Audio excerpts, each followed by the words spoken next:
Greetings YouTube, Dave with Roach Dog RC.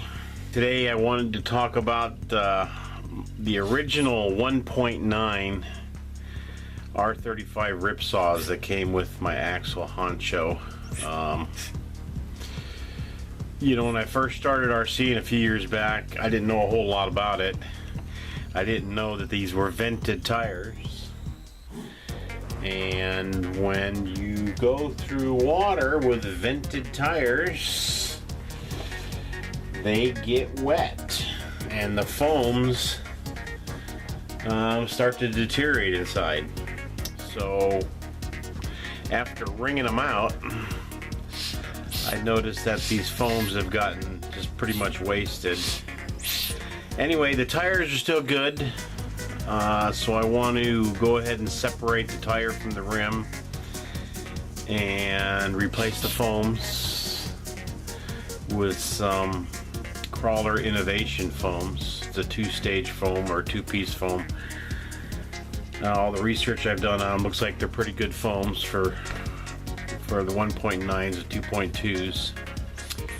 So what I'm going to show today is just the process. Now, I got this from Harley Designs on YouTube. He does the bake-off method, puts it in the oven and bakes it off. So I'm going to give it a try. I thought I'd put it up on the channel. We'll just see how it does, and we'll just go from there. And as you can see, you know, this is more for the new RCers out there, that when you get these RTR kits, you know, you hear that sound, and they're not beadlock tires. They're gonna have vent holes, and I don't know if you can see that in there, but there's a vent hole,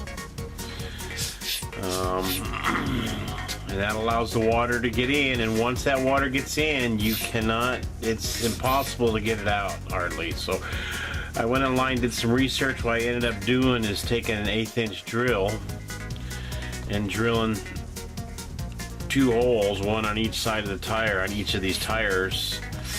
And taking the truck and putting it up on a block and just opening it up full throttle.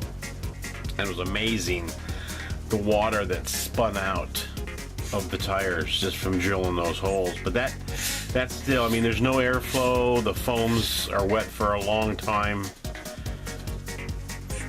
So, you know, I guess they just start to rot out. We're going to find out. We're going to go ahead and open these up. We're going to just see how rotted they are. Anyway, we'll work our way over to the stove or the oven, and we'll start baking them off. We'll see how it goes. Okay, so here we are at the oven. What I'm going to do is I'm going to go ahead and put these on a cookie sheet with aluminum foil. Just going to go ahead and lay them on here. And I'm at 320 degrees. And I'll run them for about 20 minutes. I'll go ahead, slide them right in the oven. Okay, so we got about 30 seconds left here. We want to make sure that you get yourself a good set of gloves. I'm using an old set of welding gloves because they are going to be hot coming out of the oven. So with about 15 seconds to go, we're going to go ahead and pop that door open. Take a look. Now we should be able to just take them and pull them back. You can see that glue is popping free. And you're going to want to flip it over to the other side. We're going to do the other side for about another 5 minutes, and that pops off really nice. A little bit of steam we're getting. Probably because the wheels, or the foam inside, is probably still a little bit wet. Boy, I can feel the heat through these welding gloves. You can see they pop off really nice this way. Oh, this one's giving me a little bit of a problem. There we go. And we'll just flip them over to this side. Give it another 5 minutes. Okay, we're just coming up on 5 minutes. I'm gonna go ahead and turn the oven off.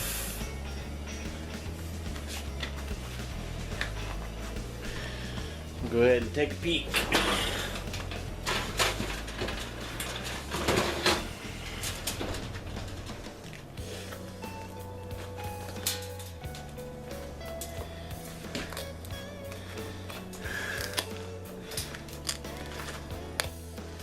And there we go.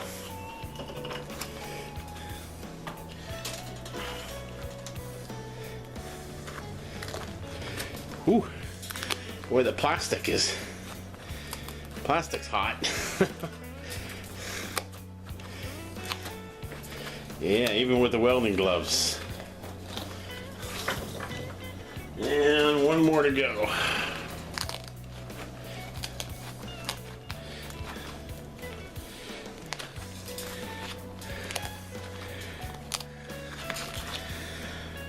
And there we have it.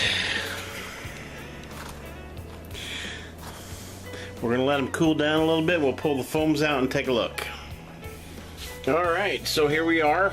I gave it about 15 minutes or so for them to cool down a little bit. As you can see, the rims come out of the tire with hardly any glue residue whatsoever on any of the rims. So these are those holes I was telling you about for the vented tires. They're drilled right into the rim itself. And you know, if you've got the vent holes and you want to go into water and you're worried about your foams, you can put black tape, and I've done it. Put black tape over the holes, and that'll stop the water from going in. You're not going to get the deflation and the grip you need maybe going over rocks. They're going to be more like balloons, but you know, it's going to keep your foams dry because they are very difficult to dry out. Now these foams have been in these tires, let's see, I put 2.2s on a year ago, so these foams have been, these tires have not been on a vehicle or outside running for about a year now, and these foams, now let's just pull one out. They've had a chance to dry out pretty good, and yeah, they're pretty dry, and they're actually incredibly in better shape than I thought they would be. I thought they'd be really kind of deteriorated, but so far they look to be in pretty good shape. So, go ahead, we'll pull another one out here. Again, it looks pretty good. Got a little bit of residue on the rim itself, but I don't think that's going to be an issue. Of course, I'm going to have to wash and clean these tires up, depending if I'm going to have them re-glued back on or if I'm going to get bead locks that, you know, they're just going to have to be cleaned up. But pull the last one out. There we have it.